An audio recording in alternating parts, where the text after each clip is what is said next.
Cześć! W tym odcinku wykonamy sobie wspólnie najtrudniejsze osiągnięcie w Outlast Whistleblower, czyli przejdziemy dodatek w trybie szalonym. Oczywiście wszystko po to, aby odblokować osiągnięcie Ekstremista i zdobyć miano perfekcyjnie ukończonej gry. A jeśli szukacie poradników do pozostałych wyzwań z pierwszej części Outlasta, to wszystkie znajdziecie już na moim kanale, więc zachęcam do oglądania. Gotowi? No to zaczynamy, bo czekają nas dosyć długie minuty gry. Jeżeli pierwszy raz macie do czynienia z trybem szalonym, to muszę Was poinformować, że jest to tryb dla największych hardkorów, ponieważ nie możecie w nim zginąć. Nie ma w nim również punktów kontrolnych ani zapisów.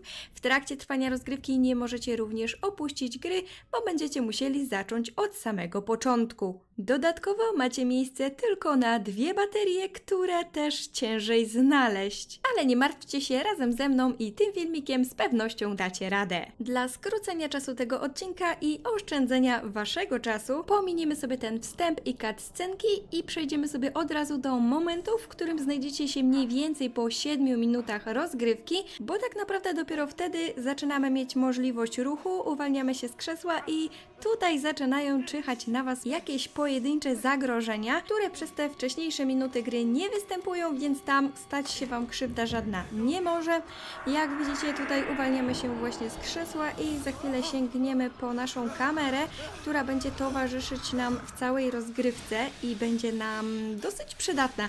Jeżeli macie problem z ciemnością i chcecie ograniczyć zużycie baterii, to możecie sobie w ustawieniach gry zmienić gammę, tak aby dużo lepiej widzieć w ciemności. Ogólnie, tak jak mówiłam, do dyspozycji będziemy mieć tylko 2 miejsca na baterię. Na starcie dostajemy pełną baterię, a ja w trakcie trwania rozgrywki pokażę Wam jeszcze 2 miejscówki, gdzie te baterie możecie znaleźć i słuchajcie, to na spokojnie starczy. Ja nie używałam jej jakoś szczególnie dużo, bo w większości miejsc jest dosyć jasno i bez tej kamery można sobie rzeczywiście poradzić i mniej więcej zużyłam tak około 1,5 baterii. Pod koniec rozgrywki też tracicie aparat i tracicie wszystkie baterie, więc tak naprawdę mniej więcej 30 minut gry musicie wytrzymać na tych bateriach, które Wam pokażę. No i właśnie tutaj tuż po uwolnieniu się od razu po prawej stronie znajdziecie toaletę, a na stoliku będzie leżała bateria, więc jak widzicie już na starcie jedną macie. Teraz biegniemy do przodu, tutaj w korytarzu nadziewamy się na Wallridera. On nas chyba musi uderzyć, bo jeszcze nie zdarzyło mi się, żeby tego nie zrobił. W każdym razie on raczej Was zabić nie powinien. W każdym razie po prostu biegnijcie do przodu i jakby nie przejmujcie się nim. Ogólnie moim zdaniem w tej grze są takie 2 podstawowe czynniki, które pozwolą Wam przejść to po prostu bez żadnego zgonu i jest to właśnie biegnięcie do przodu i nie zatrzymywanie się i nie odwracanie i nie oglądanie za wrogami, a druga rzecz, najważniejsza tak właściwie, to jest po prostu znajomość mapy, bo jeżeli będziecie się gubić, plątać w korytarzach i nie będziecie mogli znaleźć wyjścia, no to jest duża szansa, że po prostu zginiecie, bo przeciwnik Was capnie. Więc zanim podejdziecie do przechodzenia tej gry w trybie szalonym, to polecam po prostu poćwiczyć sobie i myślę, że dacie radę w sumie zrobić to podczas wykonywania innych osiągnięć. I jak widzicie, tutaj kończy nam się cutscenka i mamy pierwszego jumpscare'a. Ten ziomek z krzesła zacznie Was gonić, więc tak jak mówię, po prostu biegniecie sobie do przodu i go ignorujecie i wskakujecie do pierwszej wentylacji. Ogólnie tylko raz zdarzyło mi się w tej grze, że ten ziomek z krzesła nie zaczął mnie gonić. W większości przypadków to robi, więc lepiej po prostu nie odwracajcie się za siebie. W wentylacji jest dosyć ciemno, ale właściwie idzie ją przejść totalnie bez zużywania żadnej baterii. Nie musicie tego robić, no bo jakby droga jest prosta, po prostu idziecie wentylacją. Jeżeli bardzo chcecie wiedzieć, gdzie idziecie, no to możecie spojrzeć sobie kamerą troszeczkę w dół. Wtedy jakby jest cień światła i widzicie, czy macie zakręcać, czy nie macie zakręcać, ale tutaj się nie zgubicie, więc uważam, że bezsensownie byłoby tutaj marnować baterię. Następnie docieramy do ciemnego pokoju, w którym w sumie też nie musicie używać noktowizji, bo szafka jest podświetlona. Wystarczy po prostu podbiec do niej trochę tak na ślepo. Przesuwamy ją, mamy kolejny jumpscarek i to tyle. Następnie trafiamy do jasnego pomieszczenia, korytarza, w którym zaczyna nas gonić Wallrider, więc tak samo nie odwracamy się, po prostu biegniemy prosto do pomieszczenia, w którym będziemy musieli uruchomić śluzy. W sumie to nie wiem, czy to się nazywa śluza, ale ja to tak nazywam i wydaje mi się, że tak. Jeżeli się mylę, to możecie poprawić mnie w komentarzu. No i tutaj jest kolejna scenka, której nie możemy pominąć. Musimy sobie poczekać, aż oni tam załatwią swoje biznesy we dwoje i dopiero jak ten ziomek sobie pójdzie, to nam się to pomieszczenie otworzy i dopiero będziemy mogli wyjść i kontynuować naszą podróż. Tutaj znowu nas chyba zaczyna gonić Wallrider, więc po prostu biegniemy sobie w prawo i jeszcze raz w prawo. No i wchodzimy do tej śluzy. Czekamy teraz na przejście dalej. Tutaj jesteśmy względnie bezpieczni. Następnie, jak widzicie, znowu mamy oświetlony korytarz. Skręcamy w prawo, skręcamy w lewo i wbiegamy do góry. Tutaj będziemy mieli troszeczkę bardzo ciemnego fragmentu, ale nie jest on tragiczny, bo ani nas tutaj nic nie gania, ani daleko nie musimy nim iść, bo jak zobaczycie od razu jakby przed tą czerwoną lampką są otwarte drzwi, w które wchodzimy i mamy znowu jasno, więc kamery znowu nie trzeba używać. Podążamy sobie za światłem do kuchni, gdzie gotuje szalona Magda Gessler. Ogólnie w tej grze jest dużo fragmentów takich, w których idziemy za światłem, więc nawet jak jest ciemno, to po prostu kierujecie się do najbardziej oświetlonego punktu, albo idziecie za, nie wiem, jakimiś śladami krwi na podłodze, więc to jest też takie względnie proste. Tutaj jest taki ciemny moment, w którym ja na fulla wykorzystuję noktowizję, bo musimy przejść przez ciemną łazienkę. Teoretycznie też się da to zrobić bez kamery, ale wydaje mi się, że do czegoś w końcu trzeba ją zużyć. Teraz uwaga, bo po wyjściu z toalety czeka nas pierwszy pościg. Kiedy przeskoczymy tutaj przez tą ściankę, zaraz po lewej stronie wyjdzie nam Magda Gessler i będziemy musieli biec, ale wy jesteście sprytni i po prostu biegniecie sobie do przodu. Kulminacyjnym i najtrudniejszym elementem tego pościgu jest dziura w ścianie, na której ja osobiście umarłam chyba z 3 czy 4 razy, bo po prostu moja postać się jakoś dziwnie zawiesiła i no ziomek mnie po prostu łapał. Natomiast gdy już przeskoczycie, to jesteście w miarę bezpieczni. Biegniemy sobie teraz do laboratorium w poszukiwaniu klucza. Możecie gdzie go wziąć od tego policjanta albo od tego drugiego na krześle, nie ma to znaczenia. Przechodzimy przez drzwi. Jak widzicie, tutaj mamy cały czas oświetlone miejsce i teraz musimy z powrotem w drugą stronę przebiec tym ciemnym korytarzem do miejsca, po którym przez biurko przeskoczymy sobie przez kraty. Znowu nas tutaj oczywiście ściga Magda Gessler, ale my się tym nie przejmujemy. Przeskakujemy, otwieramy kraty i znowu na chwilę jesteśmy bezpieczni. Tutaj się robi ciemno, więc tutaj możecie przez chwilę sobie użyć noktowizji, ale właściwie jesteśmy tu przy piekarnikach, gdzie znowu jest jasno i tym razem już nas ziomek dopada. Lądujemy do pieca. W ogóle jestem ciekawa, czy w tym piecu można zginąć, gdyby tam trochę dłużej zostać. Wydaje mi się, że tak. Jeżeli komuś z Was się udało, to dajcie znać w komentarzu. Ja osobiście nie próbowałam, bo bardzo chciałam to przejść za pierwszym razem. Niestety za pierwszym razem mi się nie udało. Ogólnie to chyba mam, nie wiem, z 36 godzin w tej grze, żeby nagrać dla Was te wszystkie osiągnięcia. Przechodziłam to kilka razy. Naprawdę to był żmudny i długi czas. W każdym razie rozbijamy sobie teraz ściankę i wychodzimy z naszego piekarnika. Tutaj w sumie też nic nam nie grozi, bo teraz będzie dosyć długi fragment, w którym będziemy musieli wspiąć się na górę. No chyba, że ktoś z góry by na przykład spadł, ale mi też się to nie zdarzyło. Jest też tutaj moment, w którym przelatuje obok nas Wallrider, ale on właściwie ma na nas wywalone i się nami też nie przejmuje. I po raz kolejny potwierdza się tutaj moja reguła, moje słowa, że praktycznie kamera jest niepotrzebna, bo jak widzicie tutaj wszędzie jest jasno. Jeżeli właśnie w tym momencie przechodzicie razem ze mną i Wam się uda, albo przechodziliście już beze mnie, ale oglądacie sobie mój odcinek, bo po prostu lubicie, to dajcie mi znać w komentarzu, ile Wy mieliście podejść, żeby przejść ten dodatek w trybie szalonym. Tym samym docieramy do przejścia, schodzimy sobie na dół i tu jest znowu kawałek ciemnego korytarza i przyznam Wam szczerze, że tu jest moment, w którym umarłam najwięcej razy. Serio, jest najtrudniejszy, bo tutaj znowu jest pościg z Magdą Gessler i mój tip jest taki, że trzeba się cofnąć tutaj, słuchajcie, do tego pokoju z biurkiem, żeby się z nim wyminąć. Tutaj zaraz za biblioteczką on wychodzi, więc nawet nie wychodźcie na korytarz, poczekajcie aż on Was zacznie gonić, dobiegnijcie do biurka, po prostu przeskoczcie, bo ja tutaj wyłożyłam się naprawdę milion razy, bo każdy w poradniku pokazuje, że wystarczy przebiec koło niego po prawej stronie, a mnie on za każdym razem łapał, więc w końcu się zirytowałam i zrobiłam inaczej po swojemu i wyszło mi to to na dobre. Tutaj, kiedy przebiegniemy przez te regały, to już właściwie jesteśmy bezpieczni, więc biegniecie tylko do migającego czerwonego światła i jesteśmy w domku, jesteśmy bezpieczni. Tutaj właściwie jedyną trudnością jest kilka jumpscarów i milion jakichś takich korytarzy. Łatwo się tutaj zgubić, ale właściwie chwilowo nic Was tutaj nie może zabić, więc nie jest tragicznie. Tu jest kawałek ciemnego pomieszczenia, które należy przejść. Kolejny jumpscare. Czekam, aż gość się odsunie. Przechodzimy pod spodem i tutaj, słuchajcie, powoli będziemy się zbliżać do kolejnego takiego mini pościgu, bo tutaj po prostu Magda Gessler wyjdzie nam z naprzeciwka, więc będzie trzeba po prostu szybko biec do przodu. Tu jeszcze jest kawałek ciemnego korytarza. Tutaj też. I teraz słuchajcie, jak przejdziemy przez ten płotek, to od razu trzeba kierować się w lewo do tych drzwi z migającym światłem i od razu wskakiwać do wentylacji. Tutaj po prostu musicie być pewni siebie i zrobić to dosyć szybko. Jak widzicie, mnie on raz klepnął, ale przeżyłam, nic mi się nie stało. Raz może Was uderzyć i nie jest tak, że giniecie od razu, no chyba, że złapie Was w jakimś rogu i po prostu będzie mógł dokończyć dzieła, inaczej da się to przeżyć. No i tutaj znowu jesteśmy chwilę w bezpiecznym miejscu, do momentu, aż właściwie dojdziemy do laboratoriów, bo tutaj będzie chyba z tego co pamiętam ostatni pościg z tym dziadkiem, tak mi się wydaje. I tutaj dosyć ważna jest znajomość terenu, ponieważ mamy całkiem spore laboratorium i jakby 3 drogi, środek, lewo i prawo. I tu najważniejsze jest obczajenie, gdzie on jest, bo on może być dosłownie w dowolnym miejscu. Ja idę sobie tu prosto do światła, czyli do miejsca, w którym mamy my biec. I jeżeli on tam będzie tak jak u mnie, to po prostu cofacie się z nim, obkrążacie tą wysepkę, żeby on za Wami pobiegł, wbiegacie ponownie do korytarza i tutaj ważne jest, żeby dobrze skręcić, kierujcie się śladami krwi po podłodze i traficie.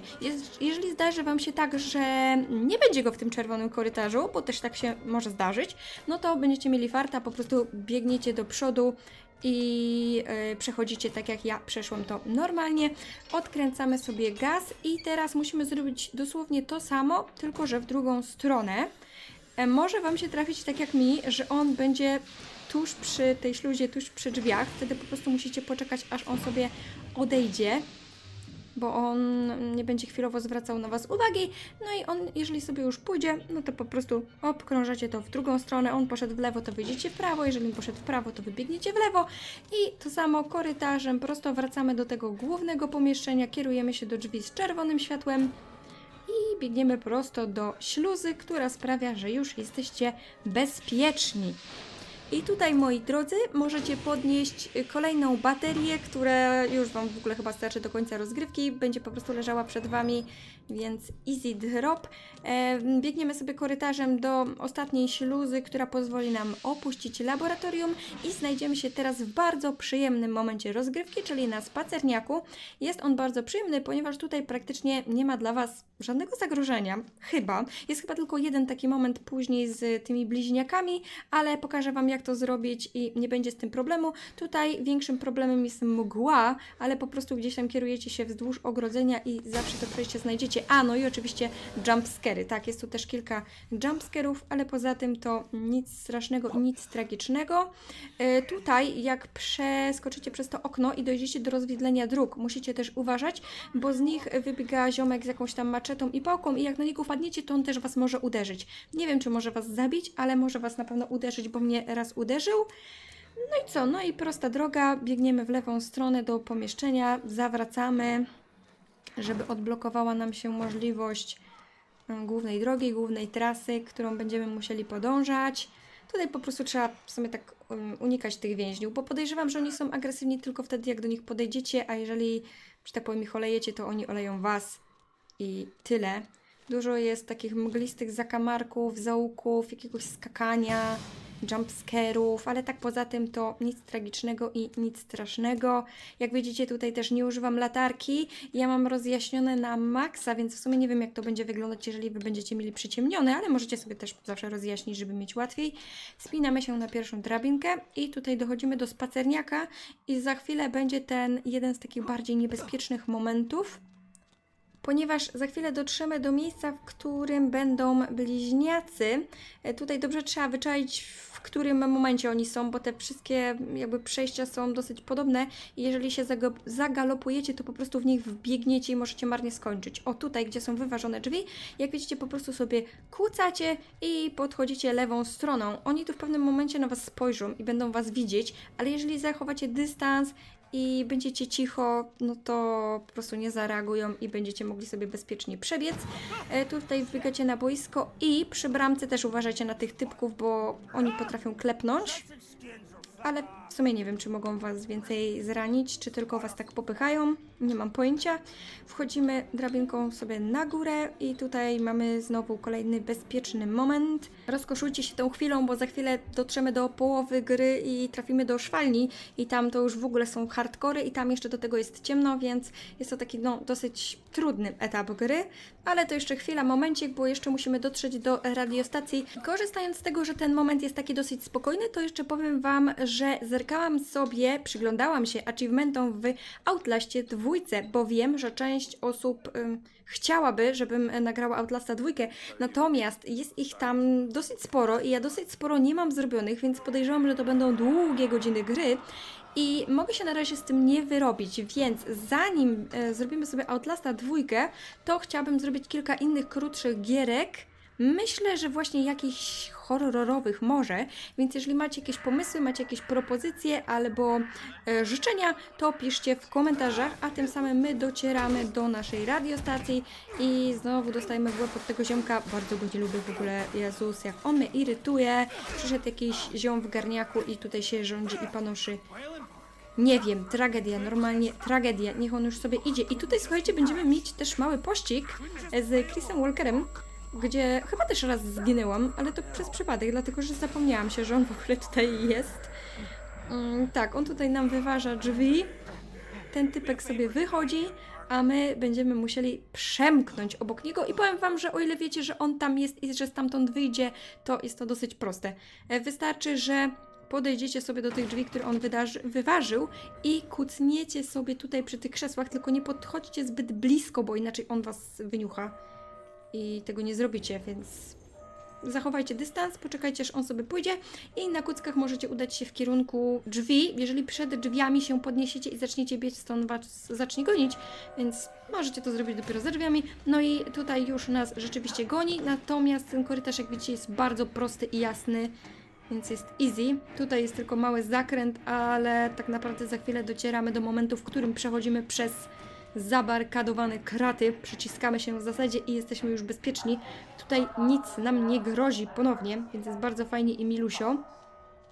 O, tutaj trafiamy na naszego księdza, przeskakujemy dziurą w podłodze. No i już za chwilę, za momencik będziemy w kolejnym etapie gry. I właśnie tak sobie uświadomiłam, że w sumie do tej naszej szwalni to jeszcze jest trochę czasu. Myślę, że tak z 10 minut, bo zapomniałam, że zanim będzie szwalnia, to jeszcze musimy raz wyjść sobie na twór. A tutaj jeszcze mamy drugi pościg z Chrisem Walkerem i to jest moment, w którym na fulla sobie używajcie kamery, bo tutaj jest dosyć ciemno, leży pełno jakichś łóżek, gratów, które trzeba przeskakiwać i tutaj nie ma co oszczędzać baterii. Zróbcie sobie to na spokojnie. Droga jest dosyć długa i ciemna też. W sumie to jest ogólnie też taki jeden z ciemniejszych etapów gry. Tutaj dla ułatwienia, jeżeli chcecie trochę tej baterii oszczędzić, to po prostu biegniecie sobie na wprost, ale ja powiem Wam szczerze, że trochę tutaj chyba tej Noctowiz już używałam, bo tak kompletnie po omacku to bez sensu, skoro mam jeszcze 2 baterie, kolejnej już nawet nie mogę podnieść. Ja myślę, że są na pewno takie osoby, które w ogóle zrobiły to totalnie bez używania kamery i z tego co kojarzę, to w Outlaście 2 chyba jest taki challenge, że tej kamery praktycznie tyle co nic można użyć, bo tam nie można podnosić baterii i przeładowywać, więc myślę, że to będzie faktycznie jeden z najtrudniejszych challenge'y ogólnie w życiu, jakie zrobię.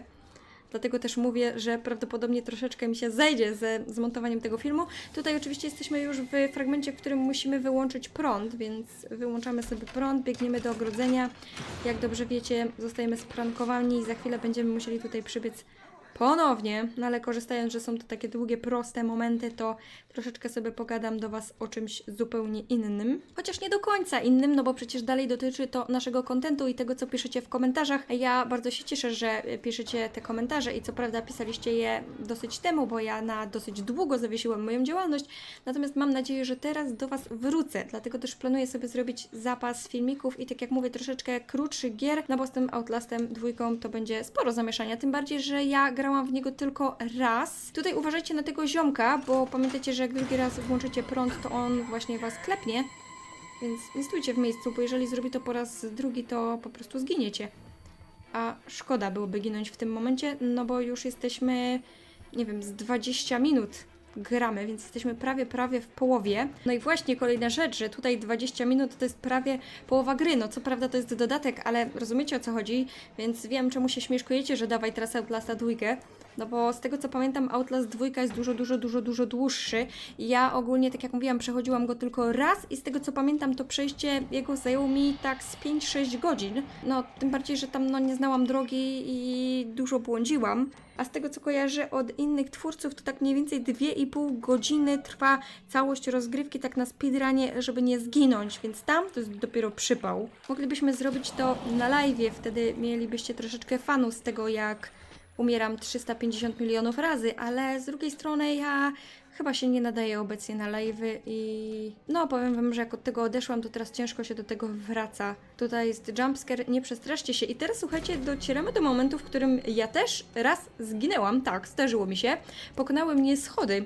Bo tutaj w pewnym momencie tych schodów jest przerwa i trzeba przeskoczyć. I ja, jak się domyślacie, nie przeskoczyłam, więc polecam Wam osobiście, jak będziecie wykonywać skok, spojrzeć pod nogi, tak żeby zrobić to w dobrym momencie, bo tak, da się tutaj zginąć, jeżeli skoczycie za wcześnie, no to po prostu spadniecie i będzie totalnie po Was. A tutaj właściwie już jesteśmy za chwilę w połowie, bo docieramy do strychu szwalni. I tam już się nam zrobi dosyć ciekawie, więc nie będę miała tyle okazji do Was pogadać.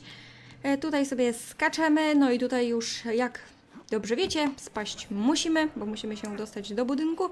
Tam będzie już bardzo dużo ciemnych miejsc, ciemnych pomieszczeń, więc noktowizja w aparacie, tak powiedziałam, że na porządku dziennym. Tutaj na tym strychu się jej zużywa dosyć sporo. Jak się mają tak ciągle włączoną, no to faktycznie żre tą baterię. Jeszcze Wam powiem jeden ciekawy fun fact, że właściwie przez ten rok, jak nie nagrywałam, to nie miałam nawet psychy grać w horrory. Nawet się śmiałam troszeczkę z tego, bo ja bardzo lubiłam grać w Pasmofobię i grałam w Madisona i w tego Outlasta i bardzo dużo miałam takich gierek horrorowych, ale odkąd przestałam streamować i przestałam te gry nagrywać, to jakoś nie miałam psychy do tego usiąść. Po prostu dostawałam za każdym razem zawału, jak mi coś wyskoczyło. Więc dzięki Wam teraz mogę powrócić do jednych z moich ulubionych horrorowych gier. No i dobra, no i tutaj sobie skręcamy, przechodzimy dookoła. Już mi ta bateria miga, ale nie będę jej przeładowywać, dopóki sama sobie się nie skończy, no bo szkoda byłoby mi zużyć taką końcówkę. Mimo wszystko ona jeszcze trochę starczy. Strasznie dużo jest tutaj takich zakamarków i przełażenia i tych jumpscare'ów.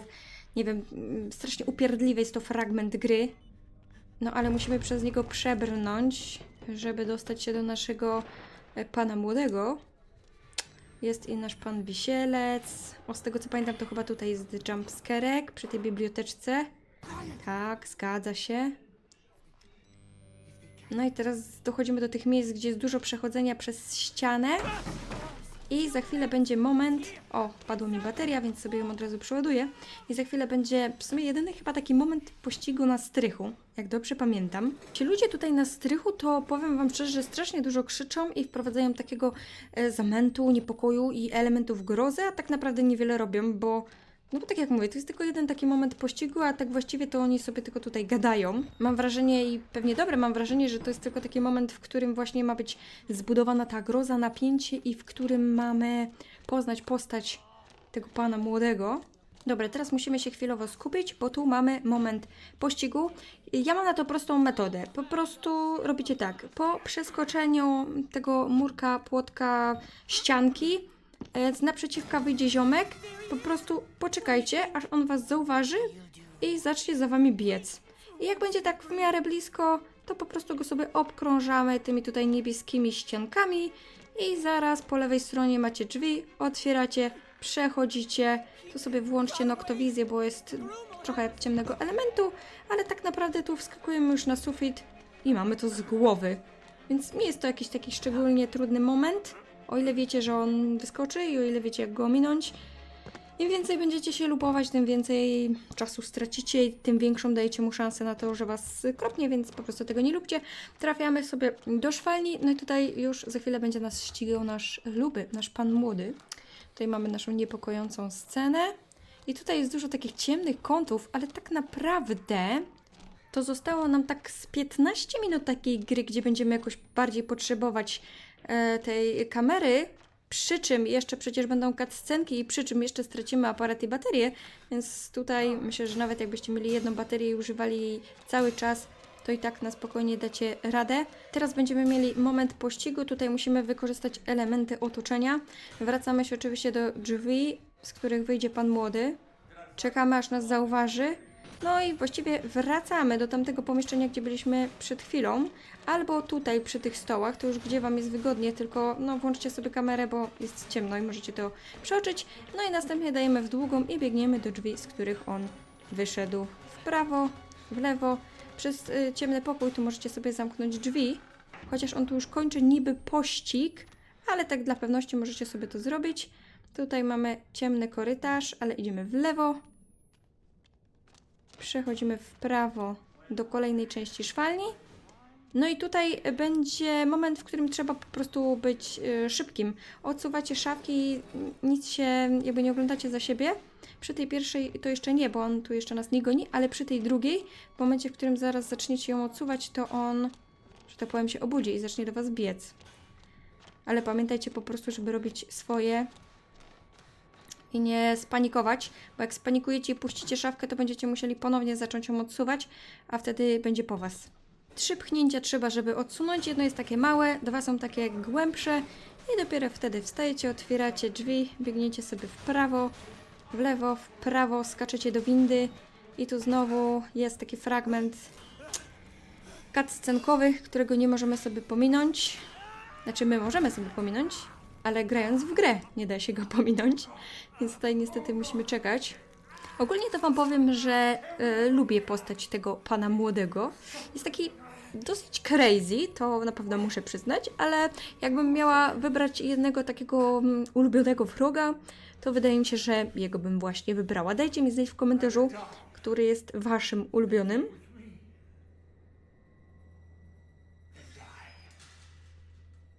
No i kazał nam tu sobie zginąć, ale generalnie to chyba nie obczaił, że tutaj są otwarte te drzwi i będziemy mogli uciec, więc no dał ciała, słuchajcie, jak chciał się nas pozbyć, to dał ciała. No chyba, że wiedział, że my wyjdziemy i że wejdziemy do tej szafki za chwilę. I don't know, być może. W każdym razie idziemy korytarzem za śladami krwi. Idźcie, to się wtedy nie zgubicie. Tutaj on Was nie goni, on tylko sobie coś tam gada w tle. I tak, dopóki nie wejdziemy do szafki, tutaj się nic nie zadzieje. Tu jest ciemno, więc tu się idzie zgubić. Możecie sobie włączyć oświetlenie. Musimy dojść do tych drzwi, złapać za klamkę, wtedy on zacznie do nas iść dopiero. No i szybciutko wchodzimy do szafki. No i tutaj to nam, słuchajcie, nie pozostaje już nic innego jak czekać. I ponieważ ta scenka jest dosyć długa i bardzo brutalna, to my sobie ją pominiemy i przejdziemy do elementu, w którym już się oswobodzimy i będziemy mogli sobie spokojnie grać dalej. Myślę, że tak z 5 minut to na spokojnie oszczędziliśmy na nieoglądaniu tej scenki. Właściwie Wy oszczędziliście, bo ja to nie oszczędziłam. Ja musiałam ją obejrzeć, żeby przejść do kolejnego etapu. Tutaj nie mamy noktowizji, no bo straciliśmy kamerę, straciliśmy baterię, ale tu na szczęście nie jest ciemno, tylko uważajcie, bo tutaj on z naprzeciwka będzie szedł, więc Wy od razu kierujecie się w lewą stronę i kucacie sobie za biurkiem. Pod tym biurkiem możecie się przyglądać, gdzie on aktualnie się znajduje i czekacie, aż po prostu sobie przejdzie, odwróci się, wtedy Wy sobie idziecie dalej. Już myślałam, że mnie zauważy przez te krzesła. Ale nawet gdyby Was tutaj zauważył, to po prostu możecie wstać i obiec i dać dyla do przodu. To jest taki moment, w którym on jak będzie Was gonił, to będzie Was gonił tak dosyć wolno. No bo Wy też wolno idziecie, kuśtykacie. Ale mimo wszystko, no jakby warto się nie zagubić i iść w dobrym kierunku. Tutaj się biegnie cały czas prosto. Dopiero na końcu korytarza po prawej stronie są drzwi. Następnie trzeba przebiec przez kolejną salę, do drzwi po lewej stronie. Możecie sobie zamknąć te drzwi, żeby czuć się bezpiecznie, jeżeli chcecie, ale nie musicie. No i tutaj trzeba znowu przejść w prawo przez kolejne drzwi, kolejną salę z jakimiś, kurczę, malowidłami. Strasznie tego jest tutaj dużo. Przeskakujemy przez biurko, ale tu już jest końcówka, bo tu już docieramy do okna. Wyskakujemy i przez minutę albo dwie dosłownie będziemy bezpieczni. Dlatego, że i tak musimy wrócić do środka. Tutaj za chwilę będziemy mieli jedną baterię, ja Wam pokażę, gdzie ją możecie znaleźć.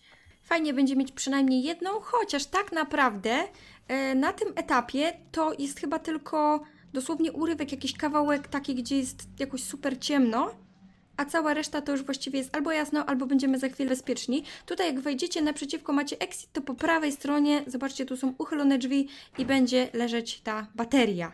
Więc weźcie ją sobie i pamiętajcie, że od razu musicie przeładować, no bo to, co mieliście, było puste. No i w lewą stronę wchodzimy do kuchni. No i tak jak mówię, to jest taki właściwie najciemniejszy moment, który, no teoretycznie gdzieś tam byście się przeczłopali tutaj, wpadając pewnie na wszystko po drodze, ale dalibyście radę to zrobić bez. Natomiast jak ją macie, to korzystajcie. Tutaj możecie już właściwie bez ograniczeń na fulla, bo raczej nie zdążycie jej wykorzystać. Przechodzicie wentylacją, jesteśmy w sali dyndańców. No i co? No i zmierzamy już tutaj do końcówki. Idziemy po klucz do wyjścia. To jest właściwie ostatni albo przedostatni moment, w którym będziemy się ścigać z panem młodym. Chyba ostatni. Więc jeżeli to Wam się uda zrobić, no to już jesteście w domku. Wchodzimy do sali weselnej. Bierzemy klucz od panny młodej i tu zacznie on nas ścigać, więc od razu kierujemy się do tego pomieszczenia po prawej stronie. Możecie też tak zerknąć trochę na niego, żeby on faktycznie załapał i zaczął Was gonić. Przesuwamy sobie tą szafeczkę. I ja sobie robię to tak, że otwieram drzwi, włączam sobie noktowizję i czekam, aż on przyjdzie z tej strony. Dlatego, że teoretycznie mogłoby tak być, że dalibyście radę to zrobić za jednym razem, ale możecie nie zdążyć, więc lepiej jest poczekać, aż on będzie z tej strony, po czym wyjść sobie z powrotem do sali weselnej, poczekać, aż on tutaj do Was przyjdzie. Nie musicie podchodzić tam blisko, żeby za daleko nie biec, tylko po prostu sobie na niego poczekać, żeby on jakby miał jak największą trasę do pokonania, żeby sobie zrobić taki po prostu margines błędu. No i z powrotem przechodzimy sobie za szafkę. No i teraz już dajemy w długą tym ciemnym korytarzem. Przechodzimy do wyjścia. Co jak widzicie, niby ta droga długa nie jest, niby może by się udało to zrobić bez takiego lupowania się z nim, ale bezpieczniej jest jednak to zrobić, dlatego że to, tak jak mówię, jest ostatni moment, w którym on może Was złapać. I właściwie w tym momencie, jeżeli Was nie złapał i przyszliście tutaj, to znaczy, że prawdopodobnie odblokujecie osiągnięcie i właśnie zrobiliście ten challenge, moi kochani. Serdeczne gratulacje, jeżeli tutaj dotrwaliście. Jeżeli zrobiliście go wcześniej, no to również składam Wam gratulacje. Tutaj, jak pamiętacie, on nas jeszcze łapie i prowadzi do swojej wymyślnej sali z grą w wisielca. I w ogóle teraz tak mi przyszło do głowy, że teoretycznie jeszcze jest jeden moment, w którym on może Was skrzywdzić i to jest właśnie ten moment, bo tutaj jak on nas sobie zawiesi na lince, to jest pewien moment, w którym my musimy tam poruszać myszką, żeby spaść. Ale nigdy tu nie zginęłam i nigdy się nie zapomniałam, żeby się ruszać, więc nie wiem, czy jest szansa, że jeżeli na przykład nie zaczniemy się ruszać, no to faktycznie zginiemy, ale jest taka szansa, więc jeżeli nagle jakimś cudem coś by się stało, żebyście się zagapili, no to w sumie jednak dałoby radę. Myślę, że tutaj powinien być jeszcze dodatkowy ostatni challenge, to byłby dziki challenge i głupi challenge, ale mogło być takie osiągnięcie na Steamie, bo to już właściwie jest końcówka gry i jak już się uwolnimy, no to tutaj to już w ogóle, słuchajcie, jest laba. Tu już jest laba. Jeszcze ostatnie pożegnanie z naszym lubym. Dziękuję Ci za grę. Dziękuję Ci za Twój trud. Dziękuję Ci za Twoje poświęcenie, abym przegrała tę grę. Natomiast nie udało Ci się, przykro mi, mój drogi, mój ukochany. Chciałabym powiedzieć, że spotkamy się kiedyś w lepszym miejscu, ale chyba nie chciałabym się z Tobą więcej spotykać. Podziękuję za takie atrakcje. No i idziemy. Zmierzamy teraz w kierunku wyjścia. To jest taki długi moment pod względem tym, że no musimy się człapać, bo mamy tą nogę uszkodzoną. Tam chyba trochę da się później podbiec, ale na początku jest to takie strasznie długie i mozolne. No i te korytarze są takie długie, ale właściwie większość z nich jest jasna, a nawet gdyby była totalnie ciemna, to i tak przejdziemy, bo są proste. Plus mamy baterię w naszej kamerze. Ale ogólnie to już jest moment, w którym można się rozkoszować. No chyba, że ktoś, słuchajcie, ma komputer z Biedronki i dostanie w tym momencie crasha gry, co sprawi, że nie ukończy tego achievementu, bo zamknie mu się gra. O Jezus, ja bym się chyba zirytowała. A jeszcze a propos takich irytujących sytuacji, to muszę Wam powiedzieć, że ja ten challenge nagrywałam dla Was 3 razy. I zginęłam też kilka razy, ale nagrywałam go 3 razy. W sensie 3 razy miałam zrobione nagranie, gotowy film dla Was. Ale za pierwszym razem to było właśnie te 7 miesięcy, no prawie rok temu, kiedy wstawiałam te challenge z podstawy i miałam też gotowy film, dlatego też mówiłam Wam, że ten whistleblower wyjdzie i będziemy go robić. Natomiast koniec końców z różnych powodów, no nie zmontowałam go przez ten rok i on sobie tak leżał na moim kompie, aż tak ze 2 tygodnie temu stwierdziłam, że w sumie to po co on tak leży, bo to waży kupę giga taki godzinny film i stwierdziłam, że usunę go sobie z kompa, bo mam mało miejsca na dysku. Przy czym kilka dni temu stwierdziłam, że jednak fajnie byłoby wrócić do tych gier i znowu zacząć je nagrywać, więc postanowiłam spróbować i ponownie to dla Was nagrać, natomiast umarłam sobie ze 3 czy 4 razy, no bo już nie pamiętałam tych przejść i mapy i tak dalej. Zirytowałam się, ale któregoś późnego dosyć już wieczoru stwierdziłam, że dobra, ostatnie podejście i teraz robię to, bo mam godzinkę czasu. No i słuchajcie, się udało, nagrałam, przeszłam. Byłam z siebie dumna, po czym wchodzę w nagranie i okazało się, że jedyne co mi się nagrało to godzina czarnego ekranu. Tak, bo jakimś cudem mój komputer stwierdził, że jego monitorem nie jest mój monitor, tylko telewizor, no i mi się coś tam przełączyło i nagrała mi się godzina czarnego ekranu. Także tak to było, moi drodzy.